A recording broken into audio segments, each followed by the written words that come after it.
когато икономически модел на света тръгне да се разпада, това е катастрофа. Това не е криза. И някой това знае, не че са... идва. Някой Естествено, знае, че знаете. И ти знаеш. Аз, четейки, подозирам и смятам... И аз подозирам, не разбирайки много, четейки. Но те моля сега, понеже за това сме те поканени.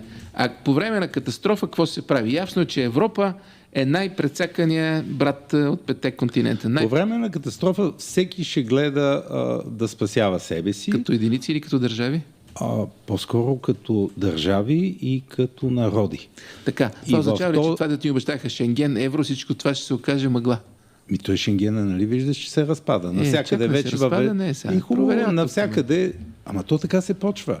Да. Нали, това са процеси. Хората си казват, ама той Шенген няма да се разпадне. Това е процес. Лека по лека почват да слагат ограничения на това, на друго, на трето. И в един момент, ето виждаш, сега от октомври ще да има цифрово евро. В началото само който иска, много малко, не е съвсем леко и лека по лека ще го увеличат.